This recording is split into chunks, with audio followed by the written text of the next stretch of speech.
Hey. So, I want to go on a rant for a little bit. And go figure, I never do that, right?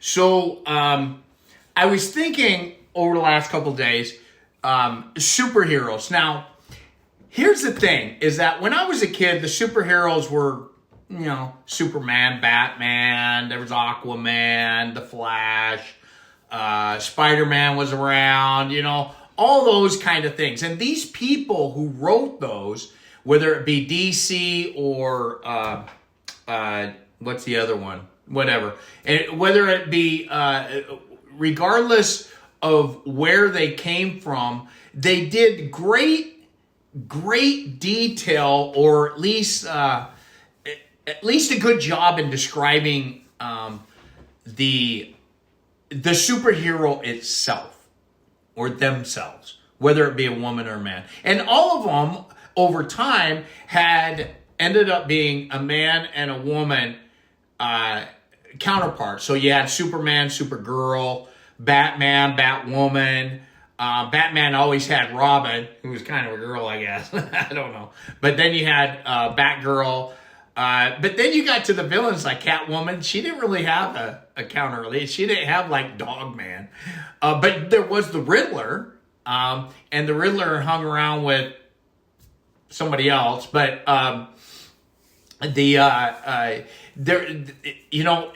each one of us as we grow up kind of linked to a certain superhero. And I'm not talking about a lot of us that were raised in a questionable, where there was a lot of fear, I guess you fear. Huddled down in a corner, wishing that Superman would show up and save the day. Those of us that were raised like that knew that there was no true superhero. There wasn't. Especially with the adults in our life, there just was no true superhero. There were people who protected you more than others, but in reality, superhero we knew was a fictitious thing.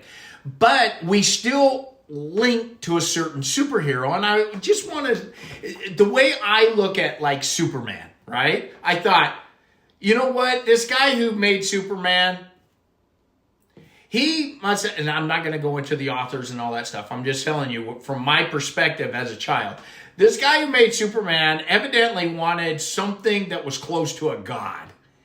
He can't be, you can punch him, you can kick him, you can spit on him. He's faster than a speeding bullet. He can't vaporize, but he may seem like he vaporized by leaving and coming back, and it very quick like that. He can fly to the moon. He doesn't need oxygen. He can go underwater. He can go on land. He can pick up big buildings and submarines, and he can stop missiles and bombs and all kinds of stuff. You can shoot him and he doesn't work. So I'm thinking, well, with every villain, for every hero, you got to have a villain, right? So there was a few people. I think that the kryptonite issue with Superman was kind of maybe an afterthought. They thought, yeah, but we got to give him a weak spot, right? So he ended up with a weak spot. Lois Lane was his weak spot. Go figure, you got to bring in a girl. Girls are always our kryptonite, guys. That's just the way it is. So I personally, growing up, was a follower of Batman. I like Batman, which is really weird because he's kind of some people I've heard him referred to as a dark hero. Plays around in the nights, he deals with bats, and he goes out to the street thugs but the thing is, he had no superpower. He wasn't born with any kind of magical thing. You can shoot him, and if it wasn't for his suit, he would catch a bullet in the chest and stuff like that. And as a kid, I was always attracted to light. Now, that's kind of a philosophical point. You have people in this world that are born and grow up, and they kind of go towards the darkness or they go towards the light. Because let's face it, light and darkness. And you can take that for whatever you feel. You have people that are kind of going towards the darkness, and then those that are going towards the light. And I was always attracted towards the light, right? But those white hat wearing heroes just did not impress me.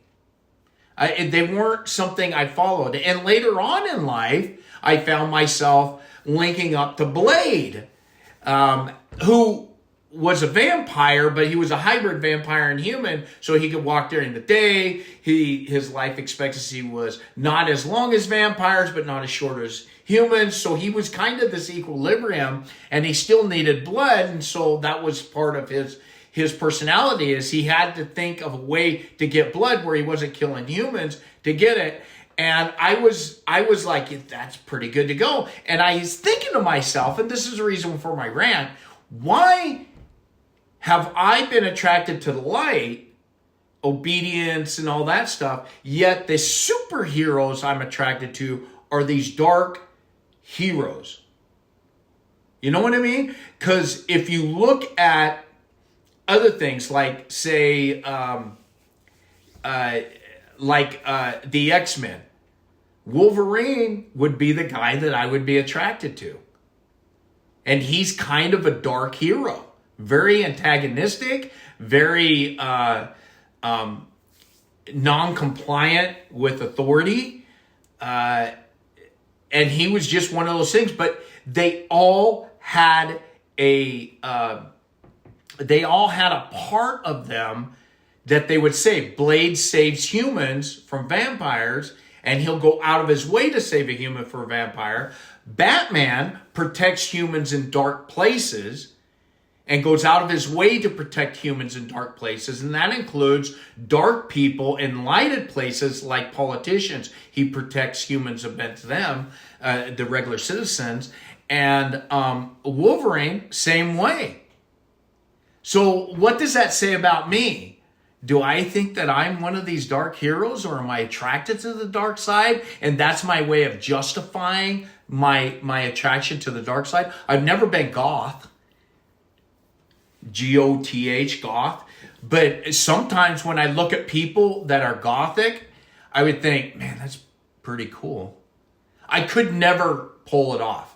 Even when I was younger, I couldn't pull it off. But sometimes I look at them and go, oh, those are some interesting fellows. And why would I do that? Now, if they're goth and they stink and they're unwashed and all that stuff, that's repulsive. That's repulsive to me.